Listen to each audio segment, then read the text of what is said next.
Instead, we have the opportunity to make a habit of empathy, to recognize ourselves in each other. Hi, I'm Reverend Mutima Imani, and I'm here with the Oaklanders for Healing, Justice, and Peace. This is October the 23rd, and we're here to support Justice for Oscar Grant. We are a community-based, faith-based organizations that have come together to dialogue about standing for justice and for peace on November the 5th when Measure Lee gets sentenced. And yet we are organizing beyond that day to come together to have some changes so that we can have economic and social justice in Oakland. And this is your booth here? What? My booth, we are providing art for people to come out to share their visions of peace and visions of justice for Oakland, and we're providing space for people to talk. We're going to do empathetic listening for people who want to move through their anger and have a healing. So we today, here in Northern California, are standing on history. The world is looking at us and recognizing that it's going to take all of us standing together to speak to the issue of police brutality and gun violence. And so much love from us as a family, from all the family members. We just thank you, because today we know we're not singing by ourselves. So thank you. This whole demonstration is about empathy. It's about trying to feel or empathizing with the family of Oscar Grant and the community of people who are totally outraged that this could happen. My name is Kim. With the whole bunch of members of our team, we created the I Am Oscar Grant Art and Poetry Showcase. You can check it out at IamOscarGrant.org. And I was just asked, how does that relate to this documentary that you're filming on empathy?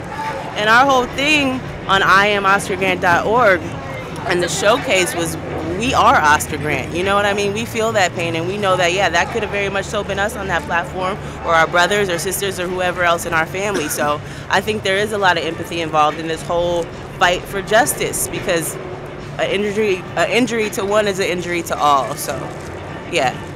Does your empathy extend to Measure Lee, Johannes Measure Lee? Are you kind of putting yourself in his shoes?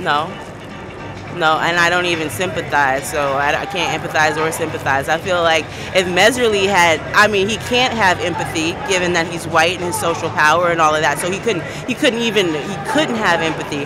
But if he did have sympathy, he would be doing a lot more to express that to the people who feel a lot of pain for what he did, you know? So your empathy has like a limit, it kind of... you can't empathize with everyone. You just don't have the capacity to. You can only, it's not something that you can control. It's just, innate, What can we do to create a culture of empathy so we can kind of expand, actually expand the quality of empathy? I think that's beyond our reach. I think creating a culture of sympathy and acceptance and more than tolerance, just trying to, relate to one another as much as possible. But empathy is that you feel you understand, you feel it, you are that person. You feel their pain, their joy, whatever. And the closer we get, the more we sympathize, the more potential we have to empathize, is what I'll say. Cool. Well, yeah, there's a difference between sympathy and empathy. What's the difference between the two? Sympathy is,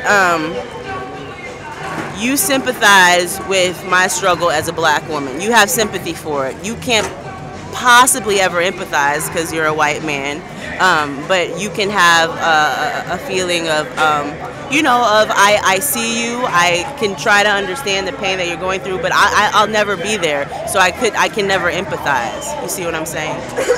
So it's kind of empathy is kind of harder than sympathy. Definitely. You have to directly connect to someone and share share what it is that they're feeling. This whole demonstration is about empathy. It's about trying to feel or empathizing with the family of Oscar Grant and the community of people who are totally outraged that this could happen. Obama, who promised us empathy, who was empathic during his campaign, has given us nothing.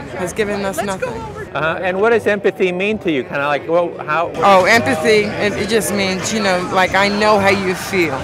I know how you feel, and I understand what it'd be like to have my children's bodies torn apart because of a mistaken drone. And what can we do to create a culture of empathy, a culture that... You know what we can do? We can start on getting to know each other. Why do we have to have the other? Or why can't the other be something that we want to be with? I mean, you know, the other is something that ever since I've been born, have wanted to know about. I don't know why, okay, and I don't understand why that isn't, you know, why every culture isn't interesting and that we can take the good out of it rather than what we do with it. You know, look what's going on in Germany, okay? Now they hate the workers that have come in.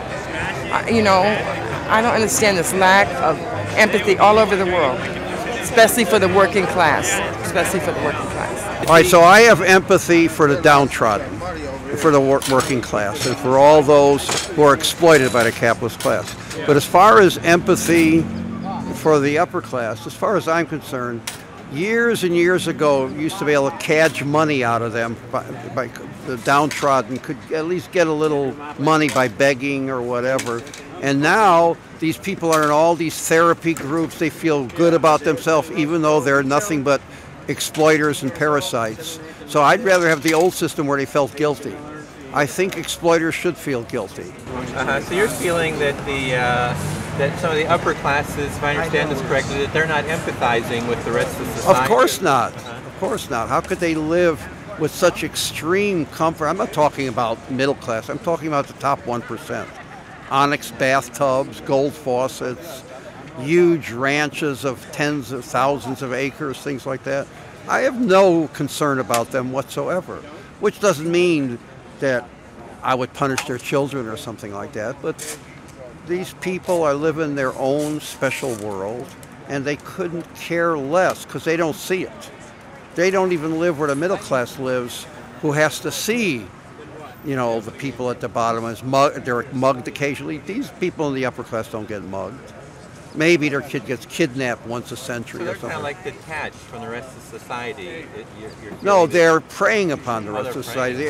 In my opinion, the income of the capitalists is nothing but unpaid labor. That's my view. What can we do to create a society where there's like a culture of empathy so that we can create, so that all parts... What we need to do is dispossess the ruling class and institute a democratic socialist system where everyone will have the medical and health benefits of the Senate and the Congress. They have socialized medicine.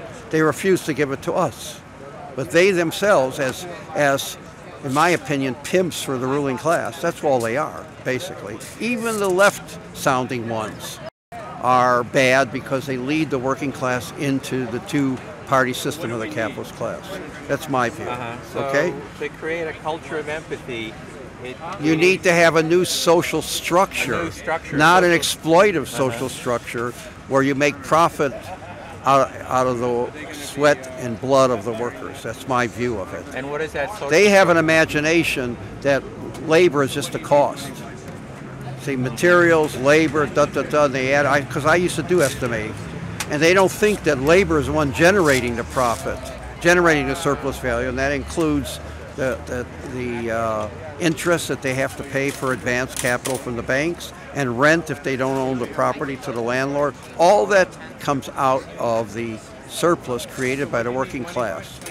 So what happens out of that is the workers of the whole society cannot buy back the aliquot of goods that they've created. So therefore, imperialism evolves at a certain stage of development of capitalism. They have to dump capital all around the world. Then they have to send armies and bases where that capital goes. So the system is just kind of perpetuating. It's like a vampire system. This.